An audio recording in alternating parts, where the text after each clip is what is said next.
បាទសូមជម្រាបសួរពុកម៉ែបងប្អូនទាំងអស់គ្នាបាទថ្ងៃនេះផងដែរបាទពុកម៉ែបងប្អូនទាំងអស់គ្នាបាទអញ្ចឹងខាងខ្ញុំបាទនឹងធ្វើការចាក់ដីបាទចាក់ដីនៅក្នុងដីភូមិរបស់យើងនេះបាទអញ្ចឹងសូមបងប្អូនទាំងអស់គ្នាប្រញាប់ព្រោះរាន់ឡើងបាទអញ្ចឹងនៅសល់អត់ច្រើនឡូទៀតនៅសល់តែ6 7ឡូទៀតទេបងប្អូនទាំងអស់គ្នានេះគឺជាសកម្មភាពរបស់យើងខ្ញុំបាទធ្វើការចាក់ដីធ្វើផ្លូវបាទពង្រីកផ្លូវចំនួន9ម៉ែត្រហើយនឹងធ្វើការចាក់តពេញទាំងអស់អញ្ចឹងល្អមែនទែនទីតាំងកន្លែងនេះបងប្អូនទាំងអស់គ្នាបាទជាមួយនេះផងដែរបាទខ្ញុំបាទសូមបញ្ជាក់ដល់បងប្អូនទាំងអស់គ្នាបាទអញ្ចឹងទីតាំងដីមួយកន្លែងនេះគឺនៅក្នុងក្រុងបាត់ដំបងតែម្ដងណាប្រិយមិត្តទាំងអស់គ្នាគឺនៅភូមិវត្តមុំ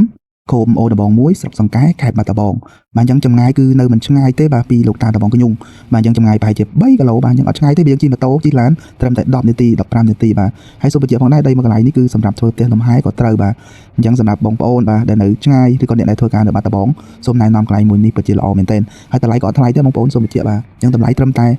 15គុណនឹង30ម៉ែត្របងប្អូនបាទអញ្ចឹងសម្រាប់តម្លៃរបស់យើងហ្នឹងគឺលក់ជូនបងប្អូនក្នុងតម្លៃពិសេសតែម្ដងបងប្អូននិយាយទៅដីឡូនធំមែនទេបងប្អូនតម្លៃត្រឹមតែ$16,500ទេបងប្អូនអរគ្នាអញ្ចឹងតម្លៃគឺចរចាបានបងប្អូនហើយសម្រាប់យើងខ្ញុំផងដែរគឺមានបងរំលោះបាទបងរំលោះជូនបងប្អូនបាទប្រិមិត្តលោកជាលោកតាពុកម៉ែបងប្អូនគ្នាបាទអញ្ចឹងត្រូវឲ្យខាងធនាគារគេមកសិក្សាមើលសិនណាបងប្អូនអរគ្នាបាទ